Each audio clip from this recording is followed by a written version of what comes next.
Hello, everyone. Welcome to day 2 of Adobe Live. My name is James Bonanno, and I will be your host for day 2. For those that are tuning in, welcome. Thank you for joining us. I am joined today by the talented, wonderful Wojtek Plikta, if I'm saying that correctly. Wojtek, please correct me if I just butchered your name. I hope I did not. It's all good. It's perfect. Thank you so much. I'm happy to be here. Happy to be here again for part 2. Absolutely. We are super excited to be talking about what we discussed yesterday in day 1, which we will give a little recap to. For those that are joining and on Behance, thank you. We had a great conversation yesterday. If you're just tuning in for the first time, make sure to head over to behance.com/Adobe Live to follow along on the stream today. And .net, excuse me, sorry. And for those that missed yesterday's stream, head over to the Adobe Live YouTube channel and check out the recap. With that out of the way, hello Voodoo Val, hello Andrew, Richie, Michael, hello everyone. It's so great to have everyone here in the chat. That being said, Wojtek, I know yesterday we got into a lot of the pre-production of making a travel film like you are so perfectly capable of doing here. And today I think we're going to dive a little bit more into the actual story and the cutting. But before we kick it off, just give us a little intro for those that are new to the stream today, so we can get a little context into who you are and what you do. Thank you, James. My name is Wojtek. On social, you will find me as just Wojtek, just that. And I create mostly travel content, something I call deep travel stories. The idea behind it is to, on the one hand, showcase the physical journey, going to a place, being fascinated about it, but then also take the viewers on the internal journey into kind of my feelings and thoughts along the way. So what we are working on today and also worked on yesterday is another new travel film where I want to shift gears a little bit and shift content a little bit. And if you want to see what my channel is all about, please feel free to visit me on YouTube, leave a comment. I'll be happy to reply, happy to get to know you. And without further ado, I think we can get right into editing. Today, we will be making all things color and sound, and I'm really looking forward to that. Absolutely. Yeah. And I think we kind of got cut short last night in the stream, or just last night for me, yesterday in the stream. So maybe we kind of take a step back a little bit and just do a little recap of what you're actually cutting. I know you didn't get a chance to really finish that sequence. So to kick things off, maybe start there and then let the audience know, the rest of what you're gonna be working on into color, sound design, final export, that kind of thing. Yeah, of course. So let's jump into Premiere. What we are working on is a film I call Why I Travel, and the idea behind it is to, on the one hand, figure out what is my personal reason to travel, but bring you guys along and figure out with me, are those sometimes superficial answers we get to why we travel, to explore, to relax, is that really everything, or may there actually be more? And we are working on the intro sequence of that film. And yesterday we went over pre-production, like how it came from the idea to the script, how I actually script, but then also how I structure everything. And what we did was we started to build a foundation, and we started with the voiceover that I wanted to have basically as the base layer. And I wanted the voice to lead the visuals. And so I started building out the visuals, kind of sorting them out and looking for matching visuals. And I did a little bit of homework. As you can see, we did not exactly lift off or let off here yesterday, but I actually built the intro sequence out so that we can really get started today. And I think we should play it back at least one time so that we can see where we are about to start. Definitely. Yeah. I noticed that there was some newer clips in there and everything felt like the pace was a little more clear today and definitely a little tighter. So yeah, feel free, give us a little playback. All right, let's go to the start. And quick starter warning. I wanted the beginning to be a little bit more interesting, and I haven't built a full film yet. So this might change in the final edit. But for now, this is the way how the intro sequence will look like. Ooh, I like that. Why do I travel? Have you ever asked yourself? Have you ever been asked? What usually comes to mind are short-lived answers we've heard somewhere from someone, validated them as good enough, and declared them for our own. To relax, to explore, to learn, to live. Yeah, sure, that's it. Well, that says it all, doesn't it? To relax, to explore, to learn, to live. What exactly does that even mean? And is that reason enough? Reason enough to dream of it all your life, reason enough to quit your job, exhaust your savings, and embrace continuous uncertainty without any prospects of a somewhat reasonable return. I think a single verb does not really seem to satisfy, but actually rather begs the question, why I travel. Love that. Yeah. I mean, you've done so much work in the time that we watched this yesterday to now. So maybe if you can sort of go through the choices that you made for the clips that you decided to include before we get into the rest of the edit, I would love to just kind of hear some of your thoughts there. It's wonderful. Sure. Thanks very much. I'd like to do one thing in between before we talk about the visuals. So one thing I always do these days is I do not use the classical 180p ratio anymore, but I actually squeeze it a little bit so that if people watch it on the phone, they can actually get full screen on most phones these days. And what is also nice about it is, as you can see, it squeezed everything down a little bit, is that it gets a bit, quote unquote, more cinematic. But on the other hand, it also gives me a little bit of wiggle room to, maybe this is something we'll do later, introduce a little bit movement into the shot. So if I have a 180p clip, I can actually move it up and down with the digital movement in post, and make some of the visuals that are standing longer a little bit more interesting. Because as you may have noticed, most of the visuals are just fixed tripod shots, like they're locked off shots. There is not much camera movement, except for the shots in the car, I think, where my fiance Kat was holding the camera. And I think even though they're all locked off, they still seem to be quite interesting, but it can always get a little bit more interesting. So I just like to have that option. Love Okay. that. Yeah, and I love that. I love the conscious choice to decide to do that. And I also do want to put one note in here, just some commentary that I kind of have after watching that back the first time. I think what's so great about this, even just this first cut, is it's inspiring. And I feel like people that are watching this that maybe don't have access to a huge group of friends while they're traveling, or other people that, like we talked about a little bit yesterday, if you had shot other people, then maybe including that in there. I think what you nailed really well is it's just you and your fiance, and most of the shots is just you. And so there's not this huge lift to include a ton of people in there. And for a lot of creators, that's sometimes impossible to do, or just daunting to if you're an introvert, and to try to find other people. So I think you tell a really compelling story that has energy and movement with very little, interaction with the two of you guys.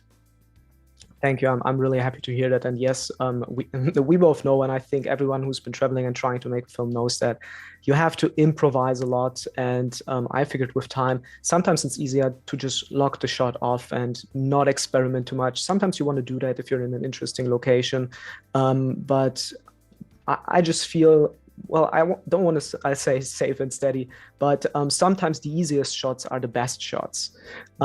Speaking of the choice of visuals, so in the beginning, we have this stutter effect here. We're basically are changing between this shot of me, this is a 4K shot, and we're zoomed in all the way. Like I said yesterday, I don't really hesitate to actually do this. And this other shot is basically the same lake. It is literally the same place. It's just on the next day. Wow. And That yeah, almost looks, yeah, that's just, I would have thought that that's the exact same day, just maybe like minutes after each other. They look identical. yeah. So this on the right and this Oh, okay. the image There on we the go. left, those are the same. Yeah, excuse me, I just Gotcha. hit the wrong Oh, okay. Gotcha. I frame. was like, those look like the same Yeah. shot.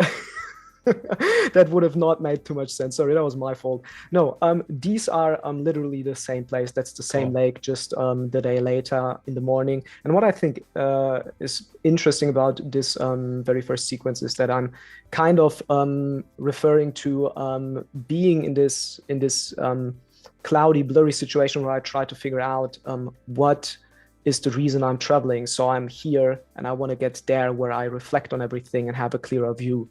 And basically, this is what these first shots are telling.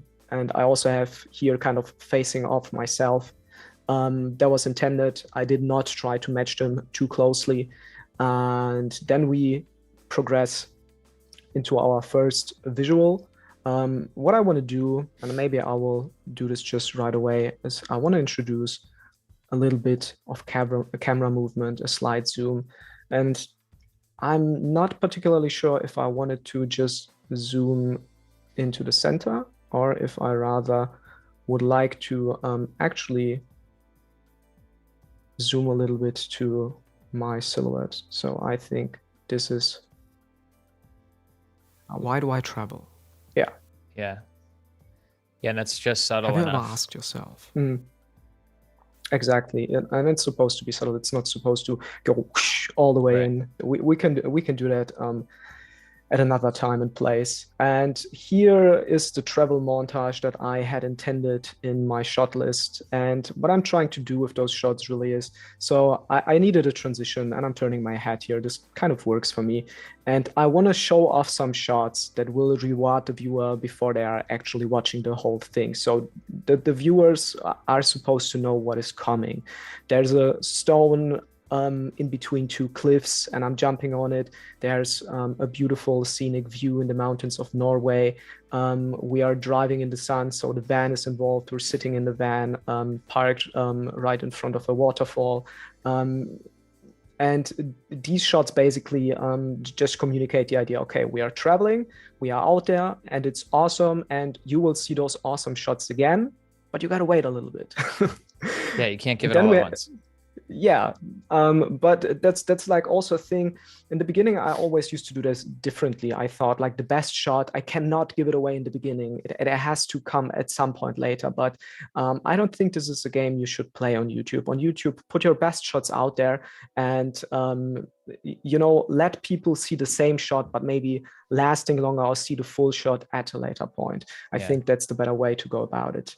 That's a good point too. I think sometimes, and I don't know if you feel the same way, Wojtek, but you always, I don't know, when I shoot something, I find that like there's always a handful of shots that I'm like, okay, those are the money shots. That's the sweet like hero shot that I'm going to either lead with or end with, or it's going to be some sort of climax. But a lot of people don't see that if they're just watching it as a viewer and as trying to be entertained. So I often forget like all the shots don't have to be mega perfect shots. They just need to convey the message in the right frame, composition, and style that the viewer needs to see it.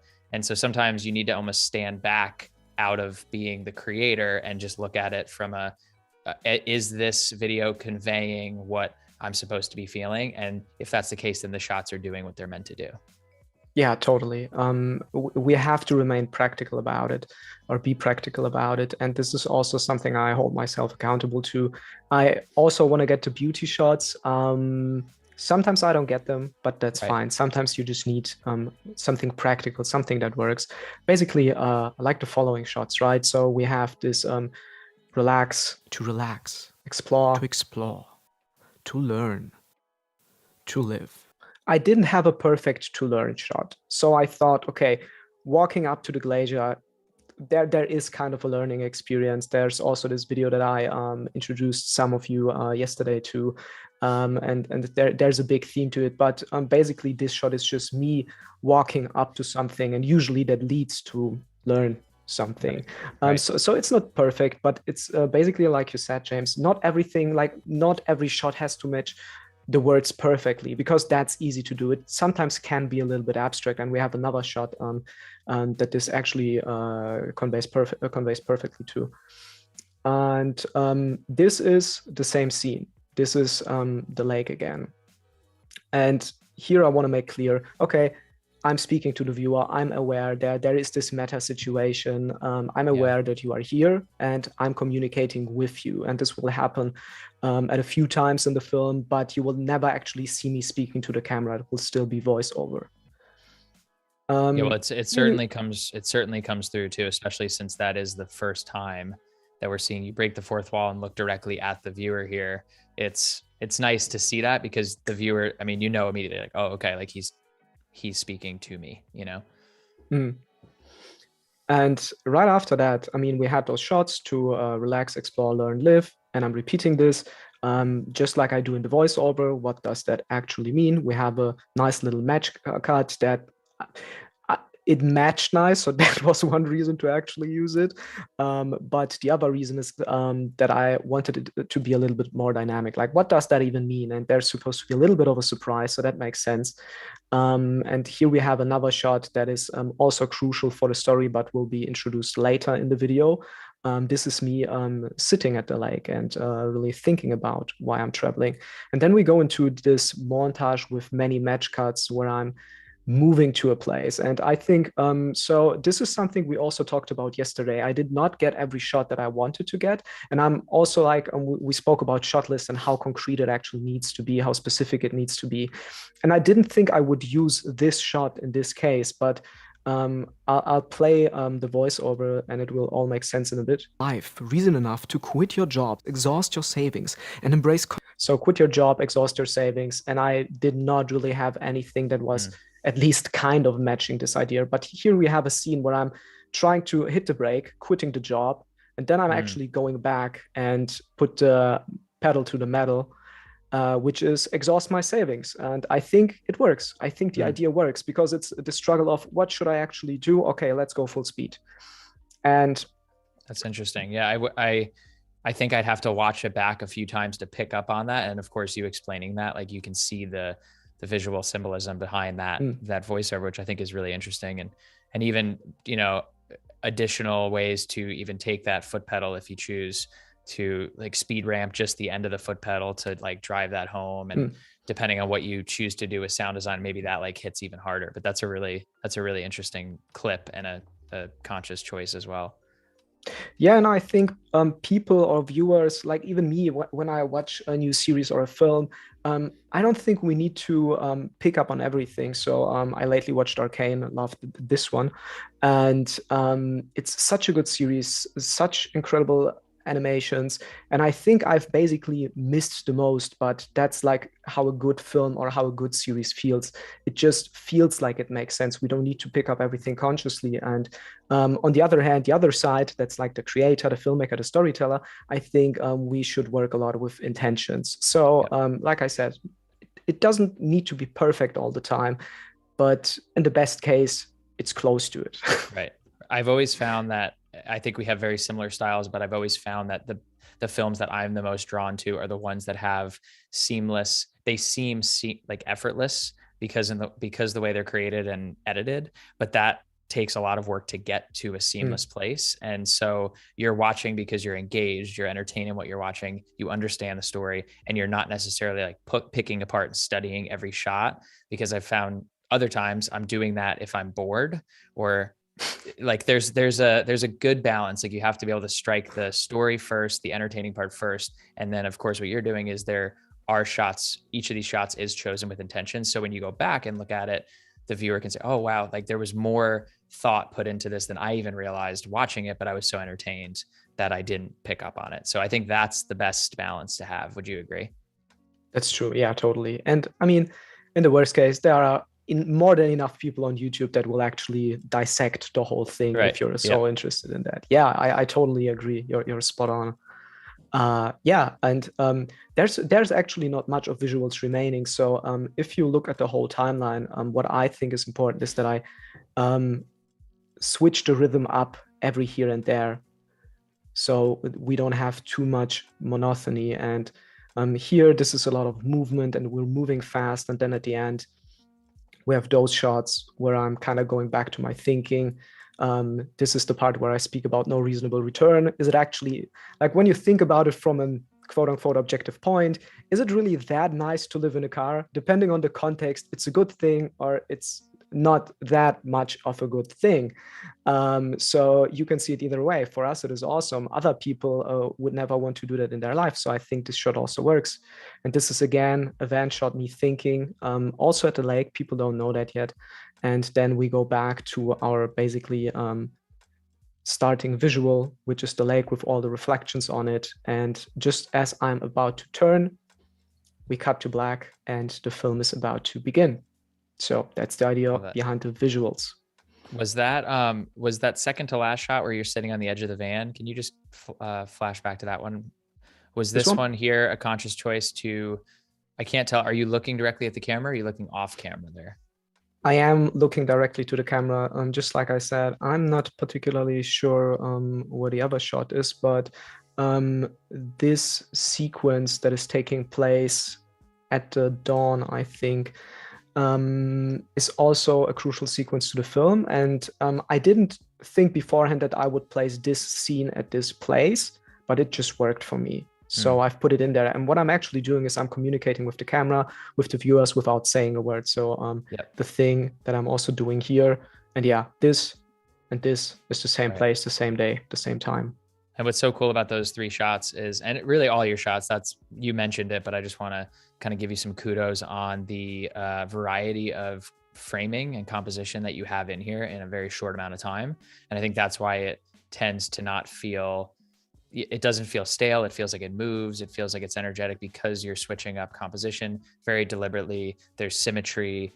There's, following the rule of thirds, like you're doing all of the right things as a filmmaker to guide a viewer in and start this film in a really strong way. Thank you. I'm happy to hear that. And yeah, thank you so much for noticing. It's just a nice thing to hear that. We have, hey, well, I will continue to give you kudos where they're due, because I do really respect and appreciate that style of filmmaking. Again, I think there's a lot of similarities with what I create and what we do as a business. And I think it's important when you're creating stories like this to really focus on, like we've talked about yesterday, like focus on the shots being very deliberately thought of. Of course, you can't control everything, but in this case, not only is the composition a conscious choice, but the way that you're cutting them together so that every shot doesn't look exactly the same from the same place or same lake or, same scene. I have one question here from the chat for you. And again, thank you everyone for joining, but Voodoo Val, welcome. Always a pleasure to have you here. You were talking about Arcane. And so she is asking you if there's any other films or shows that inspire you to create. Ooh, lots and lots. I think one very inspiring, but also hard to watch show was When They See Us. When They See, okay. Yeah, that just had a very interesting visual style, I think. Another thing I liked to watch, or I'm just remembering from the top of my head, is what was the name of the series with the chess playing woman? Oh, Queen's Gambit. Queen's Gambit. Yeah, right. Yeah, I also enjoyed that one. Yeah, I also think it's an interesting film because there's actually not much happening. They are literally playing chess. It's not like an action film or anything. Right. And still, though, it was just so interesting to watch, and I was so drawn in. Other than that, it's hard to pinpoint single films and series because I just like to actually consume a lot. And I do not have so many preferences, but I also like to experiment with different genres and films. But what I draw most inspiration from, I think, are actually books, because they kind of force me to imagine things and not just see them, not just consume them. So that's kind of the route I'm going. And do you have any favorite books that you're reading right now, or anything that's kind of inspired your writing? I also am a big reader, and I can tell in your writing that you are drawn to just good writing and being educated. So anything that you're inspired by right now? inspired by right now? But not at all. It actually links neurology to a lot of findings in psychology and history, and it's a quite long or huge book, but it's worth the read. Though it is not always enjoyable. Sometimes it's very hard, sometimes it's very technical, but there's just so much wisdom in this book to absorb. And another book I find really, really interesting is Thinking Fast and Slow from Daniel Kahneman. I heard many people say that it's so complicated, but I do not really feel that way about it. I think it's understandable. You have to get a little bit into the vocabulary, into the lingo, quote unquote. But it's really valuable to read in terms of biases and fallacies in everyday life, and like how statistics actually differ from our subjective perception as human beings. Yeah, absolutely. Well, I mean, it seems like you're into like the psychology and really understanding the mind and understanding, excuse me, behavior. And between nonfiction and fiction, I find that I have difficulty sometimes really getting into something that's a little dense, but I know it's important. And when I end up finishing it, I do feel like it was worth it in the end. But I find myself flipping back and forth between like immersing myself in something that is a made up story just for the storytelling aspect, and then going over to something that is nonfiction that's, statistical or factual. So, but very important to read, very important to immerse ourselves in knowledge, because like traveling, like filmmaking, that's what it is. And I don't know for you if you feel that reading is sometimes like a meditative break from a lot of this, but that's how I tend to feel. Anything away from editing is a nice break. But yeah, it's always a good thing to do. Yeah, totally. I actually developed the habit of reading about 30 minutes, sometimes, well, actually more like an hour each morning. And this is just to have a good start into the day.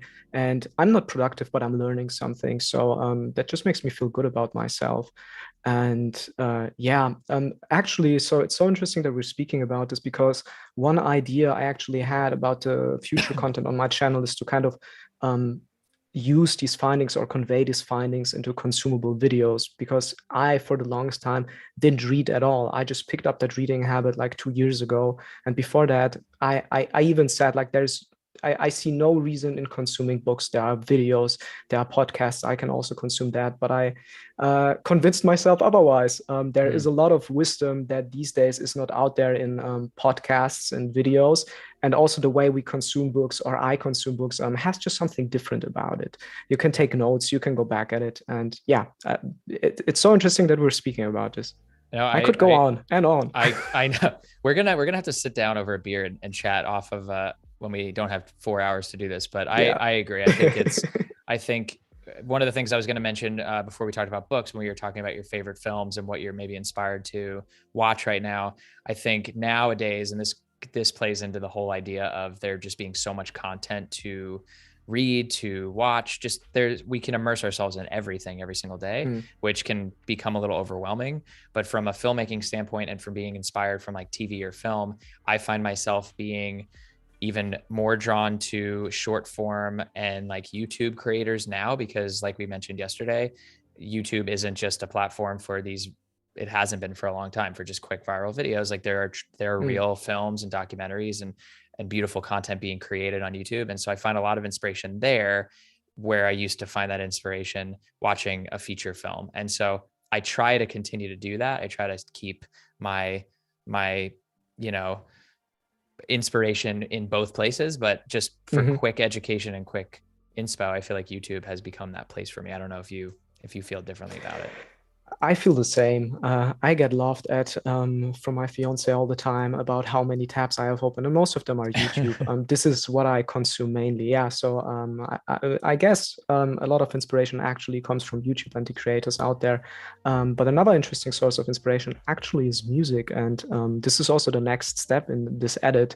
So I've already selected a few clips, and I want to play this to you with different tracks, just to make an example of the power of music, because I think it is really important to choose the right track. And like one mistake that I think a lot of us make in the beginning is that we're choosing way too epic music for our edits. And I have an example for that. So let's listen to the first track. Okay. I pre-selected those, so I know that this is a track I think I want to use. But let's see about this one. Okay, that is interesting. That's cool. So let's drag this underneath. It will not match perfectly, right? And I know that because I didn't cut it to the music, which is all right. I like that little like stutter static effect that is just in the song already, especially with your those stutter shots that you have in the beginning. So that's kind of interesting. I also think this will work quite well. And I think another thing I want to do is, because we're cutting from my face to the landscape, and then or there's not much landscape. There's just mist. There's just fog to the lake. I want to add a little crossfade. So that's Shift D for me as a shortcut. And I know there are some people who don't like fades, but I say don't hate the fade. Don't hate the fade. Yeah, I'll just go with it. Sometimes it works. So Hey. just have a very, very long lasting transition here. Sometimes I do it with numbers. Oh, Jesus. Okay. Yeah, I sometimes find that those dissolves and those fades, when they're drawn out really for a really long time, like they seem a little more deliberate than if they were just slapped on in between a clip as a cross dissolve. Like that to me sometimes looks like amateur iMovie, even if it was a choice. But what you've done there, I think, will look really, really nice. Yeah, and I also think, I mean, if you watch Netflix series and new films, new movies, they very often they still use fades. Like it's not like fades do not exist anymore. But I think it can be an interesting constraint to push your creativity when you say, okay, for the next year I will not use any fades. That can actually push you to try other things out. So there's also a good way. And what I'm doing now is I don't want to affect the whole track for now, but I'm just gonna not silence, but put the music a little bit down. I want it to be present. I want to hear it, but it should not be like overly loud, so that we just get a feeling of, okay, how does this feel and work in combination? So let's have a look at this. Why do I travel? Have you ever asked yourself? Have you ever been asked? What usually comes to mind are short-lived answers we've heard somewhere from someone, validated them as good enough, and declared them for our own. To relax, to explore, to learn, to live. Yeah, sure, that's it. Well, that says it all, doesn't it? To relax, to explore, to learn, to live. What exactly does that even mean? And is that reason enough? Reason enough to dream of it all your life. Reason enough to quit your job, exhaust your savings, and embrace continuous uncertainty without any prospects of a somewhat reasonable return. I think a single drop does not really seem to satisfy. Okay, and this is where it's breaking apart. Yeah. Why I travel. Okay. There's always a part of the track where you're like holding your breath. You're like, okay, is this going to just be timed perfectly? And then it happens. You're like, you're like so close. Almost. Yeah. But so the interesting thing about it, I think this track mostly works. So we could work around a little bit with it, with that and make it work. And also the interesting thing is I did not cut to the music, but we have a lot of match cuts. We had a lot of kinetic cuts where we have one movement introducing the next scene, the next clip with a similar movement. So it connects very well, even though it's not perfectly matched. This is something we could work on later on. So let's have another clip now, another track now, excuse me. And this will be kind of funny because I know what's coming. And this is basically what I was just speaking about. Okay, and let's see how this all feels now.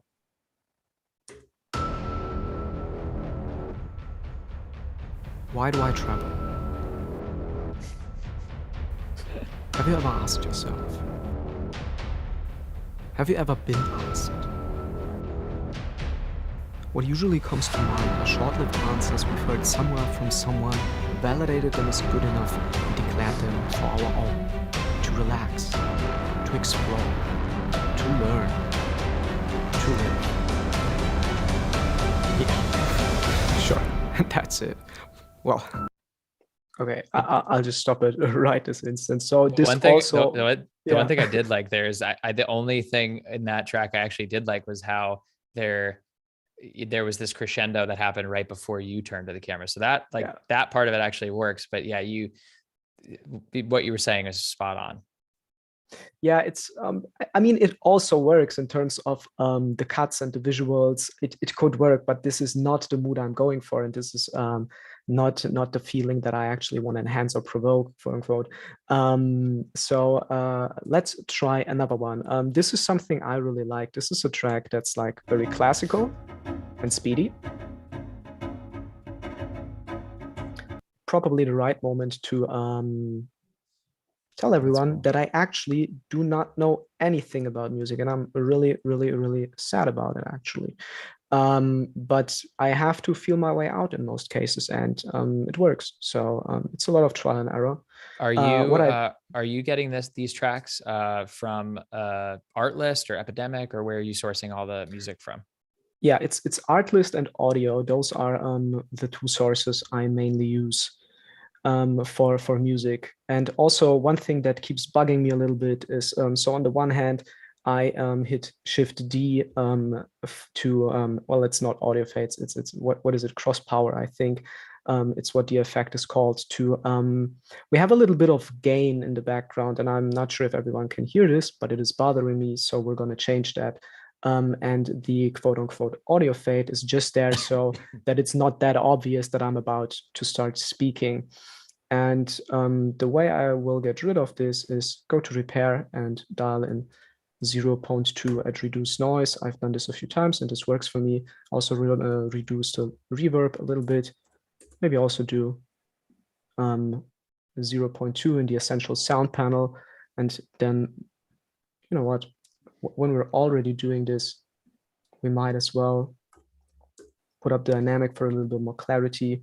I'm not sure how about to feel about this dynamic slider, but it kind of works for me when you use it subtly. And I like the podcast effect. So we are actually getting out a little bit more of the voice.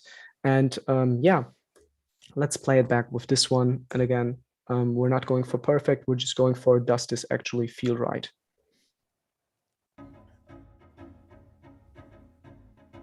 why do I travel?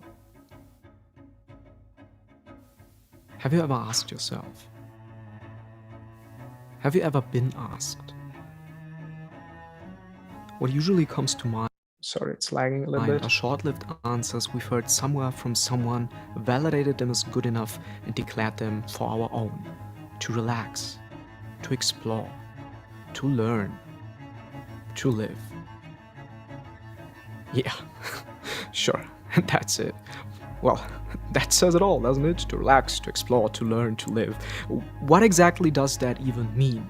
And is that reason enough? Reason enough to dream of it all your life, reason enough to quit your job, exhaust your savings, and embrace continuous uncertainty without any prospects of a somewhat reasonable return. I think a single verb does not really seem to satisfy, but actually rather begs the question, why I travel. Okay, this is something I would say works for me, but it does not work for everyone. Just one thought, what I find interesting is that classical music very often works better than epic music, just in the way that it does not feel like Lord of the Rings and we're gonna draw swords and storm into battle, but it's more like, okay, there's also a journey, there's also speed and emotion in it, but Right. it feels a little bit more natural, a little bit more calm. But I'll be honest, I've decided before and for another track, and I will not play them all to you. Just for reference, this is, for instance, a very ambient track that would also work, that has no highs and lows, but totally works. So I Let's really, play this one. I do really like the other one you played. So I want to listen to this one, and then Yeah.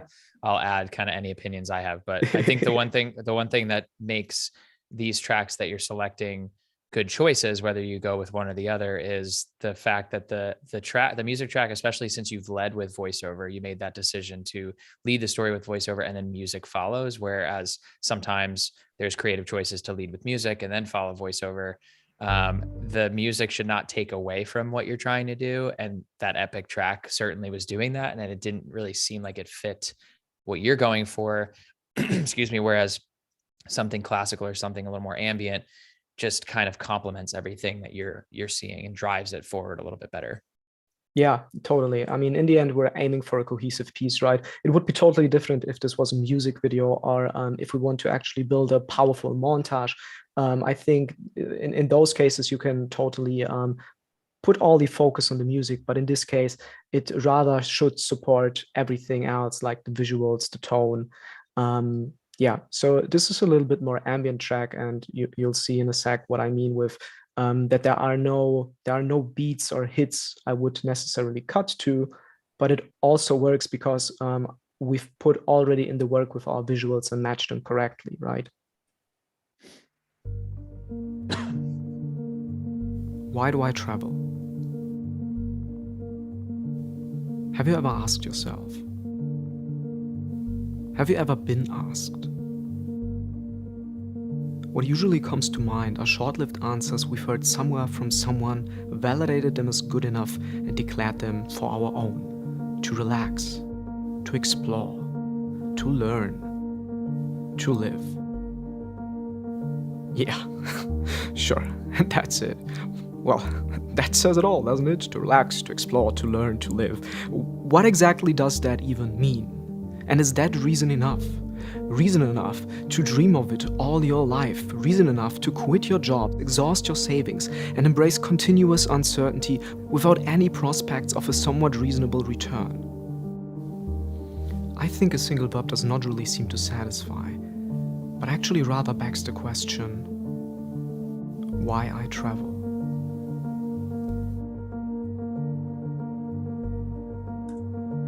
Okay, this works. It's not that exciting, and I actually have, I think, another track I will eventually decide for, but for now, let's work with it. I have a quick question for you. So Sure.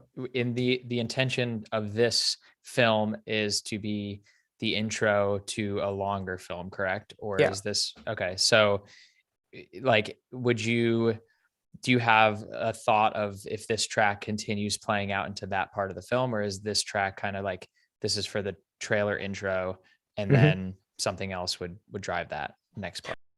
This is just for the intro. So by now I really got into the idea of pacing, or like I'm trying to keep track of the pacing of my films, and like we went over it yesterday, I when I do my script, I have those different chapters, right? I have the intro, I have chapter 1, character introduction, chapter 2, conflict introduction, chapter 3, the struggle, and chapter 4, resolution, and then the epilogue.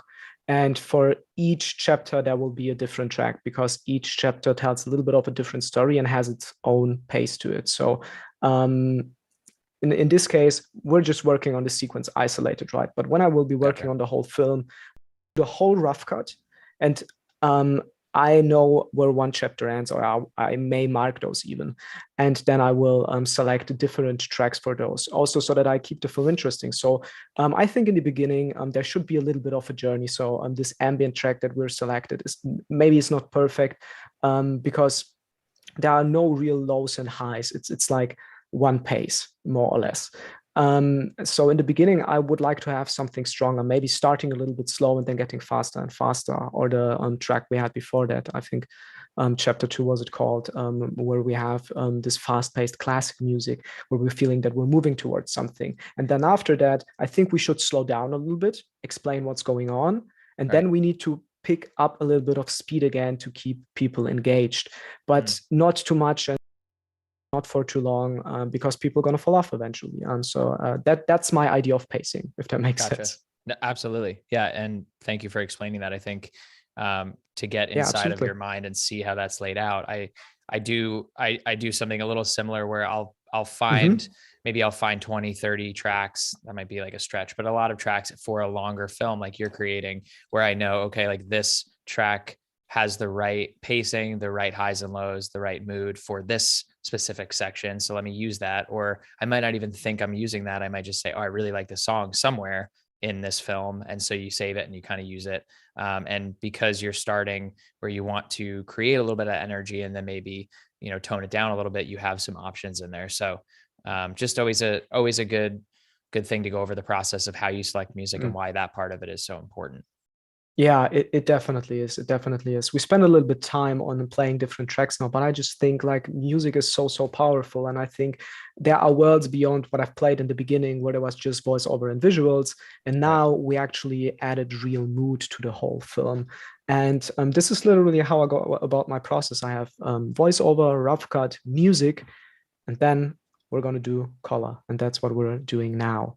Awesome. We've spoke yesterday a little bit about log footage and how I work with that, and I want to basically do two things. I would like to use a correction LUT and work a little bit from there, but apart from this, maybe try to create my own LUT in a way, or my own grade by mainly using the sliders. So I use the Lumetri color panel. I usually do not change workspaces. So we're gonna stay right where we are. And there are basically two ways to work with color grading, or not two ways, but you can work with sliders or curves. And I have to admit, I mostly use sliders, even though I know curves are more Yeah. flexible, can be more intuitive, and I think you can do way more with them. But this is also kind of what I'm reserving curves for. If I know that I want to do a little bit more with them than I can do with sliders, then I'll start using them. And otherwise, you will find me here about. Curves can sometimes be a little bit intimidating. I do have to Yeah. agree. I mean, like they are super powerful, but you can, especially if you're just starting out color grading, like you can really use these slider tools in the same way that you would use curves. They essentially adjust the same properties, the shadows, the highlights, the midtones, the dark, the blacks, the whites, the grays, all those kind of things. But yeah, curves, you do have a little bit more flexibility once you get into some more advanced color. Yeah, absolutely. I mean, there's way more to it than just the classical S curve. Okay, so for now, let's try putting on the LUT on our footage. Now, And yeah, would yes, you please. typically add an adjustment layer for your color correction, or do you throw the Mhm. LUT and the color grade directly onto a clip? Oh, that was wrong. Excuse me. I was just speaking to myself. I'll just choose the wrong LUT.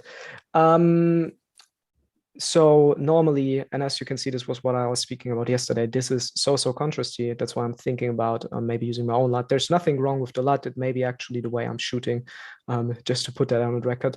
And excuse me, to answer your question, I most of the time go clip by clip, and what I actually use is the source field or the source tab. So I know when I have visuals that I will be using more often, I will actually, I may start working in this clip and then paste my color effects into the source tab so that it will basically, like a master clip, affect all other clips. Like we have this one here returning at another time. And I might use adjustment layers more in the future, and I will do this for this edit definitely. But just to start out, I've put it onto one clip. The reason I think I might use more adjustment layer in the future is that my shooting got better and way more stable. In the past, like with the old New Zealand footage I'm still working with, I shot most things on auto, or did not really know how to shoot manually. So I basically have to correct every clip or have to correct clip by clip because it's a mess. And with these newer clips and this newer footage, there's more stability to it, and I kind of know what I've shot and what the conditions were, and I know to what part I can influence it. So an adjustment layer would probably make way more sense. Thank you for reminding me, James. Actually, No, I'm just curious. I don't think there's a right or wrong way. Like Mhm. I tend to use adjustment layers more if let's say I'm shooting an interview or something where the lighting hasn't changed much in Where it's five, consistent, six yeah. clips where it's consistent. And so it makes it a lot easier. But I am interested in this process the way you do it, because I've never actually really done it that way where I've added the Lumetri color effect to the source clip. But Mhm. that's almost like using an adjustment layer too, because then you are in essence affecting that clip when it does appear again in your film, which here it seems like you obviously repeat a lot of the same scenes but different shots. So um, just a preference. And I guess for those Mm. that are in the chat, please let us know what, if you're editing, whether you use adjustment layers, whether you're using Lumetri color. It's always interesting to know everyone's process and when is the best time to do it. I think with color, it all comes down to preference of how you choose to lay this out, and also time, like what's going to save you the most time and not keep you bogged down in rendering and all those sorts of things.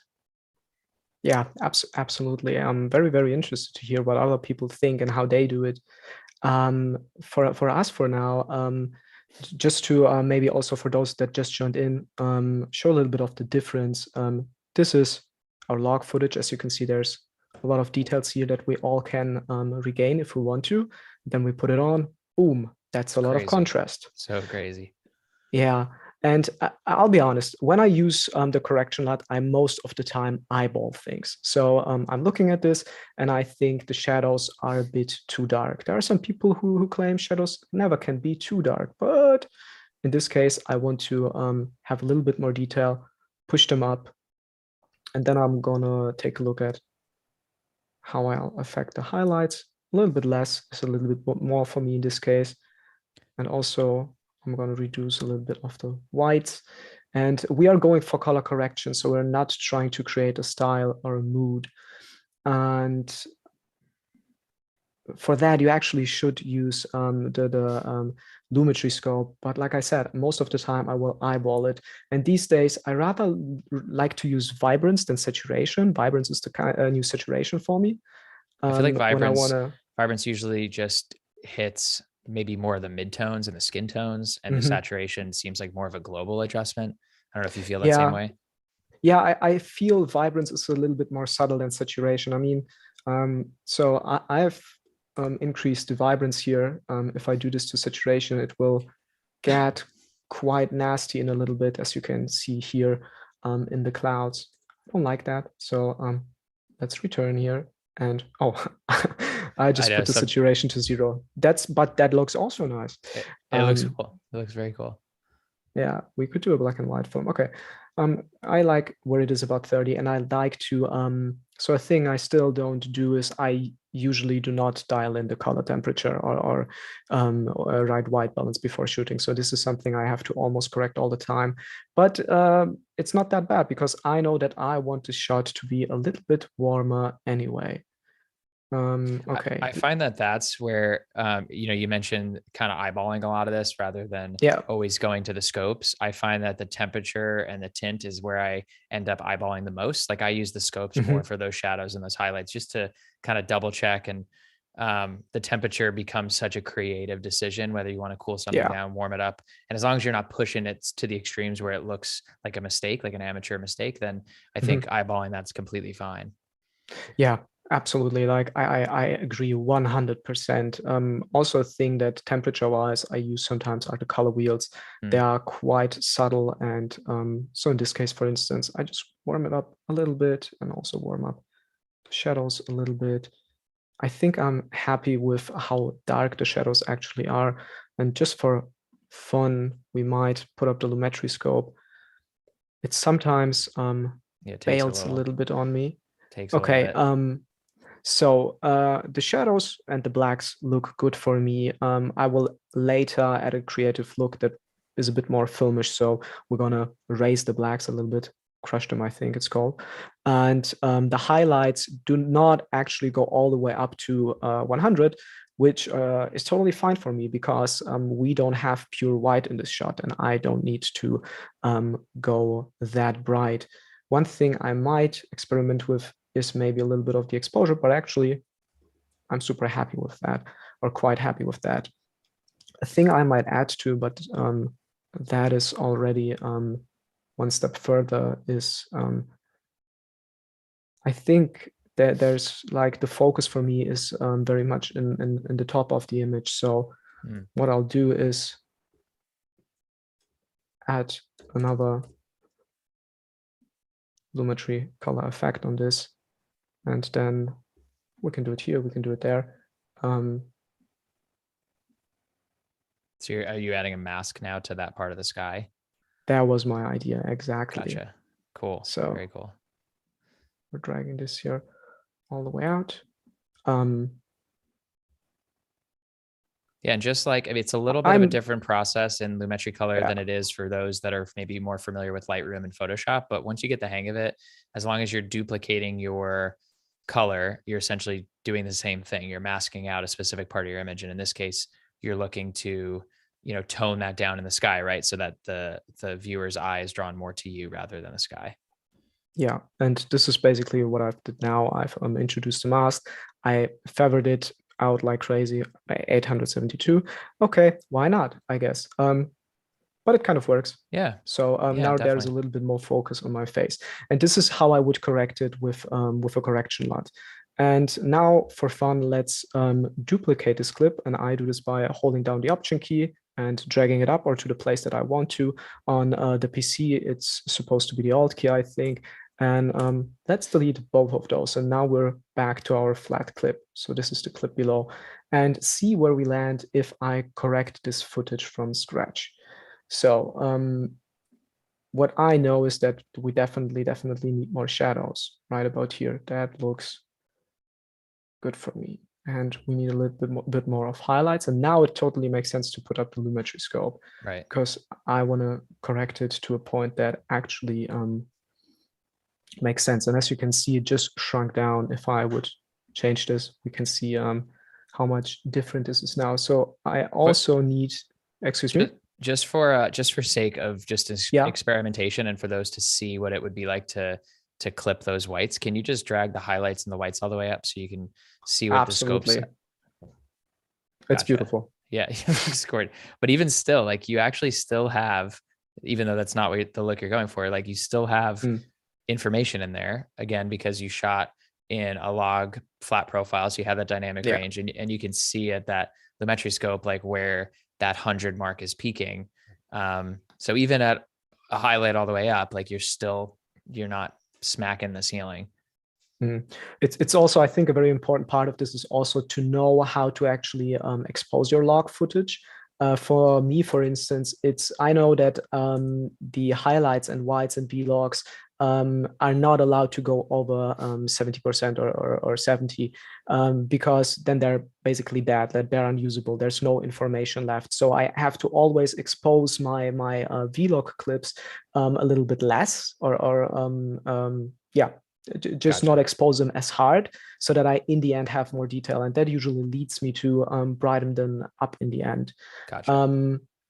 Yeah, so the first thing I basically did is to pull down the shadows to create a little bit more contrast. And looking at my Lumetri scope, I want to drag the blacks down to about 0, but I don't want to like smash them down there, but I'm just actually have them barely touching the line. I think that's about all right. Sometimes I will also dial in like that's a thing I have, maybe a bit neurotic. I like to type in hard numbers. I do that too. It's slight OCD, but that's okay. A little bit. Okay, and now we have a quite dark picture, but a little bit contrasty. And the next thing I want to do is bring the whites back and brighten it up a little bit. So I already knew that in the case below, we were aiming for about 90. And just let me erase that a little bit and see where I feel comfortable. Yeah, I think I like this. And now let's see how we can work with the highlights. I always like to drag the highlights down quite a bit. And okay, so I'm about happy with how this looks, but I want to brighten it up a little bit. So I'm going to raise the exposure like so. Okay, again, I have to do this. I apologize. It's great. And so it's still looking pretty flat. or it's not looking as flat anymore, but we need a little bit more color in there. Right. And this time I'm actually going to use saturation and also introduce vibrance. Okay, this is getting way too colorful. I don't like it anymore. Let's maybe go for this. Yeah, that looks nice. And introduce a little bit more warmth. So what I want to experiment with sometimes is the contrast slider, just to see how it affects things. I mean, I could basically create more contrast with sliding the shadows, right, and the highlights and whites back and forth. That also works. But I don't know. I just feel that sometimes it does the job quite well. Okay, and again, now those scopes over there, Wojtek, those are just for the highlights, the shadows, the blacks, the whites, right, and the exposure.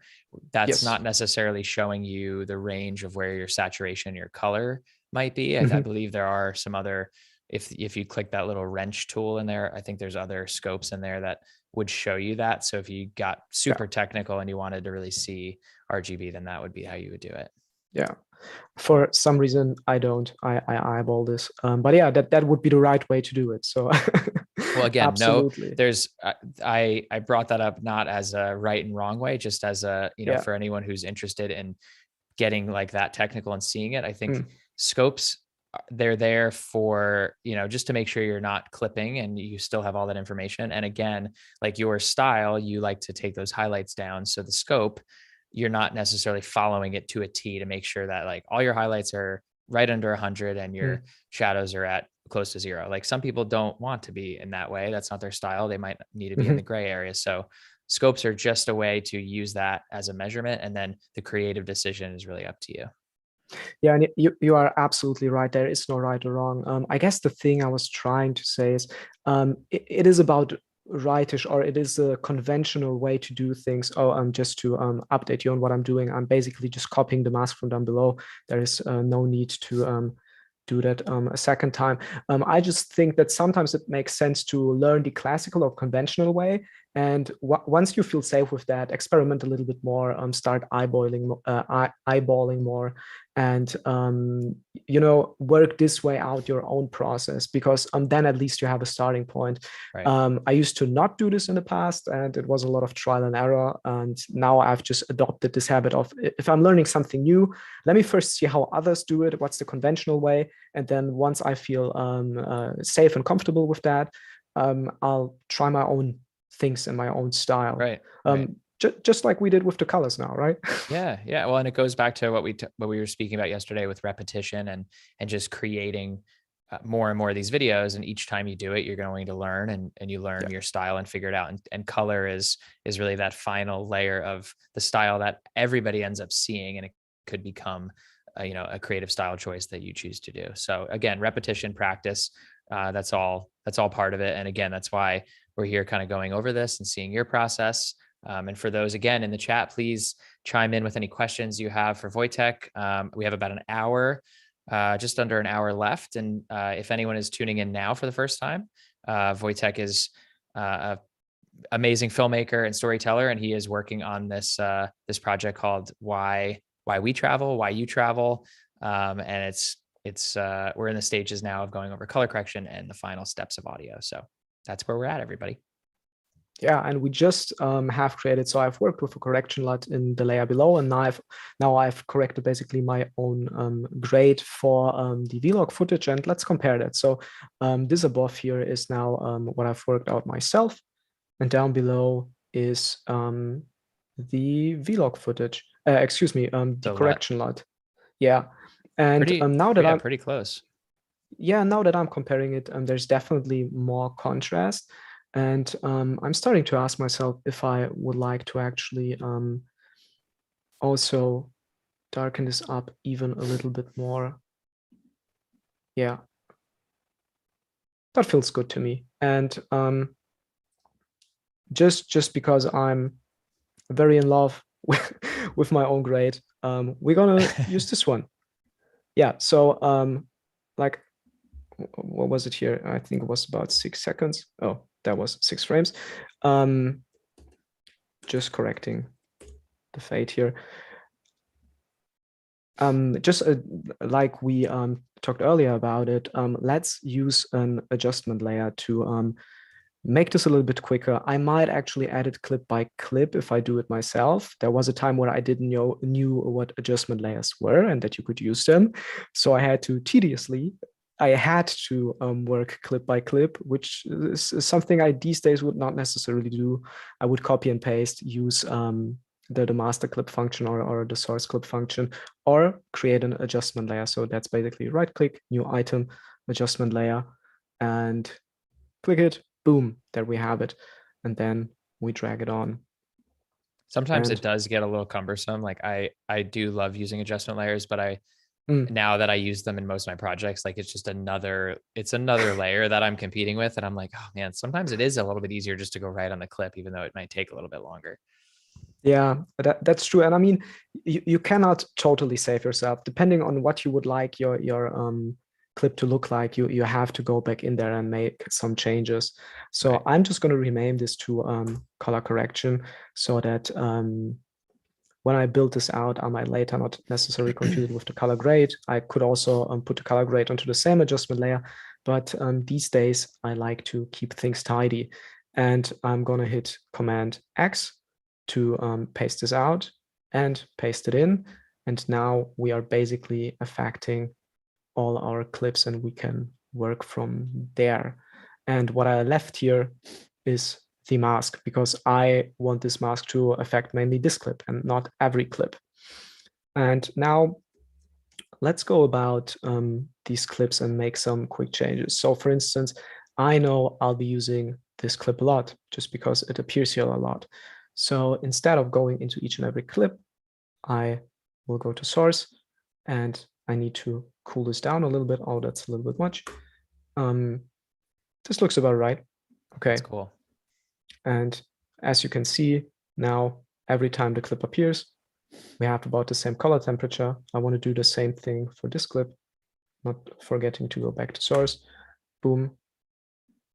It's actually very cold. Okay, no, but I want it that cold. So you're still adjusting everything underneath that with the adjustment layer, but you're just changing the source clip. You're changing just the temperature of those ones because you know you want that adjustment layer, but you also want that color temperature just to affect those clips. Right. And we have our basic correction with the adjustment layer here on top. So I'm happy with this. If I think, so in this case, for instance, it could be a little bit darker, and I will actually do this. Did I do it on the source clip? No, I did not.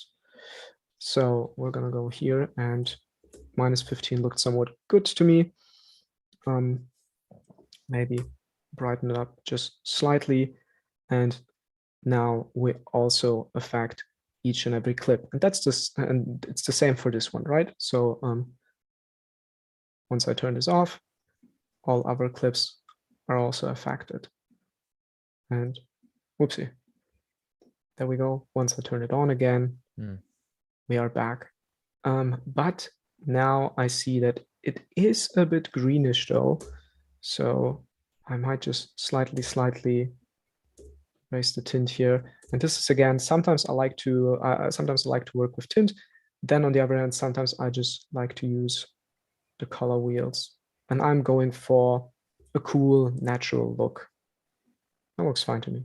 Yeah, that looks really nice. Yeah. Okay. Do we need to do the same thing here? I think so. Just also slightly. Man, moody, foggy mornings just look so good cooled down. I mean, that's really like what they end up looking like. And I just don't think they look very good warm, even if that's how they're shot. So even just that looks awesome. Yeah, absolutely. And I've lately fallen in love with them. It'll be interesting to hear how you think about this, about these shots where you basically place a subject mid-frame, but in the lower part of the image instead of like full center. Yep. And I don't know what it is about it, but I really like this style because it makes a lot of room for even landscape. In this case, there is not much of landscape, but I can actually communicate, okay, there is a subject in the image, but there's also something around it, even if in this case it's empty space, which also again communicates some kind of idea, right? Yeah, I agree. I had a stream last week, a Photoshop stream, and I was talking to an artist. We were discussing negative space, and I think that applies to Yeah. this perfectly. And I think that's why, like, this was actually one of the shots that was like stood out to me the first time you showed it, because I noticed that shot and I was like, "Ooh, I like the way that he kind of cut the lower part of your body off, and then you left that negative space," which, especially for something like this, like that could be a perfect title shot, Mm. where if you wanted to put a title right above your head, or if you had a location tag, or you wanted to put something, like, you can implement that into that negative space. You don't have to at all, but it's just a really interesting shot. And I always like shots like that. I'm a big sucker for Yeah. good composition. Yeah, I think that's also like a part of being creative, just seeing new things and experimenting with new things, and then just trying Yeah. something differently, or in my case, not getting the white balance right, as you can see. So this is a classic example where I will not actually correct everything from scratch when it's in the same environment, but I'll just try to paste the effects from this clip onto this clip and see if it works. Totally works. And can I ask one Command question V. on Yeah, yes, please. composition separate from color for a sec, Mhm. just because I wanted to ask you this yesterday, but I forgot. Um, in getting these shots, are you shooting? We didn't really talk lens, like we talked a little bit about camera, but what are your Mhm. focal lengths that you tend to like to shoot at to make sure that you're getting the composition you want? Mhm. I like to use zoom lenses, which I think is a travel related choice. It's when you're traveling and sometimes you're on the go and you want to capture something quickly, you don't always have the time to actually step up or necessarily switch out your lens. So zoom lenses make this a lot easier. I find myself using like 90% of the time the Sigma 18 to 35, which with a speed booster translates to roughly a 24 50 mil equivalent on the GH5. Okay. And the second lens I'm using, and those are the only two lenses I'm using mainly, is a 24-17. But then again, when I put it onto the GH5, it becomes like almost a 500. Excuse me, 500. That would be a little bit much. A 50, 100 or so. Gotcha. And the Yeah. reason for that is because the GH5 is a APS-C crop sensor camera, right? And not a full frame? Micro Four Thirds, actually. Micro Four Thirds. Okay. Yeah. Gotcha. Yeah, so there's a lot of crop, and it's the only thing that annoys me about the GH5. I mean, it's not only the crop, but it's actually like the depth of field, because these lenses are they're producing such beautiful images, but even at like 1.8, there's not that shallow depth of field. On the other hand, with the speed booster, I can go down to 1.2 if I have a 1.8 lens, so I get a lot of light back. That helps, but on the other hand, it's just like it's sometimes I'm a little bit sad, but I currently cannot decide on another camera, and I'm still very happy with the GH5. Like, it does what it's supposed to do very, Right. very reliably. Yeah. That was going to be my next question. I mean, I know a lot of people who are happy with the GH5. I've never owned it myself, but I know it's a great camera. And I was going to ask you if you had any future plans to move to something full frame, so that you can, you can get the most out of those lenses and that depth of field. I would be also fine with APA-C or Super 35, like the Canon C70 is Super 35, and I mean the images it produces are just incredible. They're just awesome. What I just picked up one in January, and that's what I've been shooting most of my films on, and I've loved it. I've really enjoyed the look coming out of that camera. Yeah, so I guess what I'm thinking about is for some reason I'm currently staying away from Sony, but I don't want to be that guy that like chooses brands over practical reasons. I'm rather drawn to Canon at the moment, but I don't want to work with the R5 and that Kodak that people seemingly don't seem to be having very much fun with. So maybe it's going to be an R6, because I also think I do not need all the features of the R5, and there's no need to spend that extra money on it. Right. But the C70 also is like such a great camera, but I think I'm not sure if it would actually be perfect for my travel purposes, just in terms of size, really. Yeah. I've kind of I know we're taking a little tangent here, but I feel like this is important too. And if anyone in the chat, most people always have questions about cameras. I'm a big camera nerd, as I'm sure you are with your own. So I feel like the C70, it's great for what it is, but I've been traveling with it and I've constantly finding myself reaching for my other mirrorless camera, which is right now just the EOS R. So I haven't upgraded to the R5 yet. I've been kind of like in this middle period. And I know what you're saying. Like you do want to find something that you can travel with and serves your purpose for photography and video. And so for those in the chat, if you have any suggestions, we probably know what's out there, but throw them at me. throw them at us. But that being said, I think what you're doing with this GH5, the image quality that you're getting out of that and what you're creating, there is really no reason to switch unless you feel like maybe you want to push yourself a little further to that full frame place, but you're creating beautiful work with what you have. So keep it going, man. Thank you so much. And we always should be pushing, I think. And I just realized that I did a little oopsie. Ooh, I think on the adjustment, I think on the adjustment layer, color temperature, which is something we don't want for every clip, but we just want it for our lake scene, right? So we may go up to, that actually looks good to me. I'm going to leave it at that. Okay, and this is a little bit too warm, so we again gonna cool it down, but not as much. Maybe like so. Yeah, that reflection is so perfect. Yeah, such a nice reflection. That night actually, I saw for the first time in my life, I saw stars mirroring in the lake. Like I've never seen that before. I thought that would be something you can photograph, but I didn't imagine you could see it with your own eyes. But apparently you can, and it's awesome. it's incredible. Thank you so much, Sweden, for this experience. It looks, yeah. So not a lot of light pollution out there. It looks like a gorgeous, gorgeous place.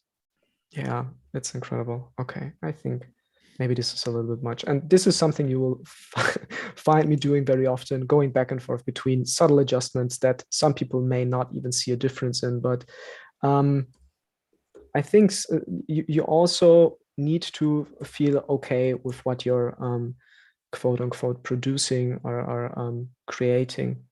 Okay, here I definitely want more contrast. And my skin looks a little bit orangey. I don't like that.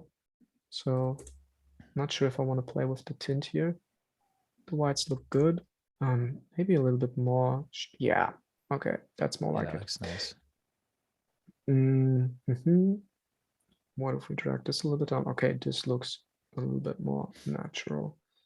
Yeah, I like this. And these are just slight tiny adjustment, which really in the most case make it. But I have to say that the most important part of color correction in post is how you actually shoot it before you have to import it in post. I'm so glad you said that. I was just about to say something like that, but I'm glad it came from you, because you can't really fix a poorly shot or a poorly exposed clip. You can make these better than what they were, but the reason they're looking so nice is because they were exposed properly and shot really well. Yeah, that's something I had to learn the hard way. This is an interesting shot. So I like how this looks, but I do not necessarily like that the sky is as blue. Don't get me wrong. On the day we were doing this hike, it was absolutely incredible, and I would not have traded this weather for anything less. But for filming purposes, I'm going to go to the Curves tab, the Lumetri color panel, and then I used the pick to select the sky color. And what I'm doing now is slightly desaturating it. This is what I'm going for. And I actually might extend this effect a little bit more. So when you're pulling that curve, are you extending the tone of that, or like the hue of that blue essentially, so that it covers more of that sky there? Yeah, it's actually, I'm dragging just the saturation down. So if I uncheck this, you can see there's it's way more saturated. It's way more stark, and the changes or the adjustments I've made is I've dragged the curve or the line, actually in this case, down to lower a little bit of the saturation. I don't want it to be as present. And what I could also even do is, but this is rather, I think, for color styles, is the tab below is very interesting, because I could basically now completely change colors here. Oh, looks trippy. Which is something we will use at some point. Yeah, but in this case, I just wanted the sky to be yeah, as much of a contrast, or give as much of a contrast. I love that match cut there. That's perfect. Oh, thank you. I don't know. I have a thing for match cuts, but that may be because I have a thing for movement and for kinetics. So I just like, I think it's my favorite kind of cut, actually. You mentioned when you were going over the first time you showed us, you mentioned like a transition where you move your head to the left or the right as being the transition or being the cut. I thought that was a really interesting point, and we hit on it a little bit yesterday with like the overuse of effects and transitions and zooms and spins and all the things that have become really popular. And I think match cutting, in my opinion, I mean, people can disagree with me, requires a little bit more effort up front to decide. Like for you, you had to decide, okay, like this clip is going to be here. I'm going to match these two together in the edit. And they're much more seamless, like we were talking about earlier. So what are your thoughts on that? That's an interesting question.